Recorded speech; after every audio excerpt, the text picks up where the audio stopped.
હર હર મહાદેવ, જય Hind, good morning બધા મિત્રોને. આપણી યાત્રા ચાલુ થઈ ગઈ છે. યાત્રા ચાલુ થતાં પેલા ટેકરો જોઈ લો. હા, એ ધક્કો મારીને આપણે ચડી રહ્યા છે. તુંગનાથ બાજુ જઈ રહ્યા છે. તો મળીએ આગળ. હર હર મહાદેવ. ભાઈ 1 મીટર ચાલવાનું બી ફાફા પડી જાય છે. ટેકરો પાછળ જોઈ લો. હા, ધક્કો મારીને જવા દેવાનું છે. આપણે ચડાઈ ધક્કો મારીને એટલે સુધી ચડી ગયા છે. હજુ તો આગળ અહીંયાથી આપણે સામે તરફ પાળી જોવાય ત્યાં ચડવાનું છે. હજુ તો અહીંયાથી હજુ ધક્કો મારીને આગળ સુધી જઈએ. મળીએ આગળ. આગળ એક વસ્તુ છે. એ ગાય છે કેવું છે ખબર નહીં. ઉત્તરાખંડમાં ખાલી એક જ ગાય દેખવા મેલી લાગે. તો ગાય છે કે શું છે તો કંઈ ખબર પડતી નહીં. ગાય છે આમ તો ઉત્તરાખંડ ગાય.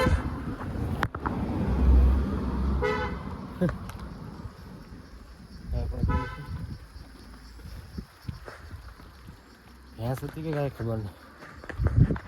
સાયકલ બહાર છે.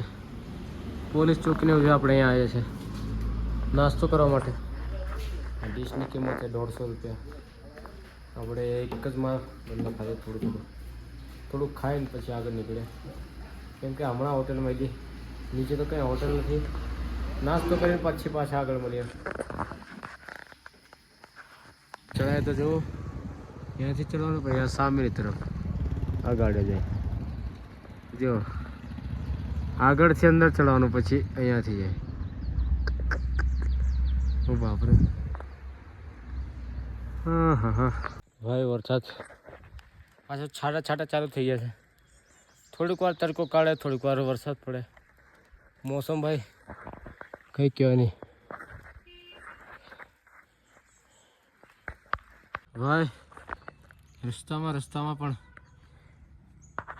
ભલે ને વરસાદ આવે, વાવાઝોડું ગમે તે આવે, ચાલવાનું તો ચાલવાનું જ છે.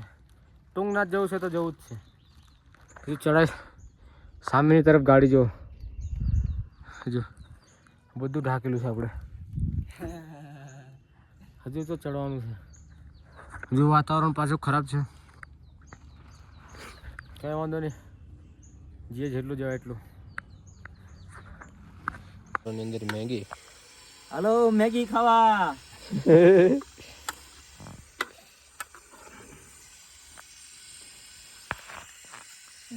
આને કહેવાય અસલી મોજ.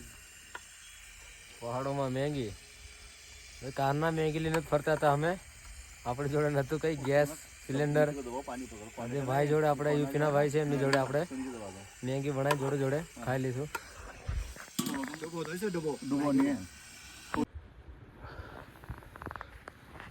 હજુ તો ઉપર ચડાય છે. ઉપર બાજુ આ પથ્થર પાછળ જોવે છે એની ઉપર ચડવાનું છે. ધુમ્મસ આવી ગઈ છે રાજુભાઈ. ધુમ્મસ આ જોઈ લો. વાતાવરણ પલટાતું જાય છે. ધુમ્મસ આવે એટલે ઠંડી તો એકદમ ફૂલ થશે. હા, હજુ નજીક જ આવી ગયું ધુમ્મસ હવે. હા, સાયકલનો ધક્કો મારી અહીંયા જવાનું છે આપણે ઉપરની તરફ. અહીંયા ઉપરથી ચડવાનું છે. સાયકલ આવે તો એ મૂકી દીધી છે રામ ભરોસે. હવે આપણે જઈ રહ્યા છે. એક ભાઈ આપણને મહિલા છે, તેમના કેમ્પ પર જઈ રહ્યા છે. લાવવું પડે હેલ્મેટ.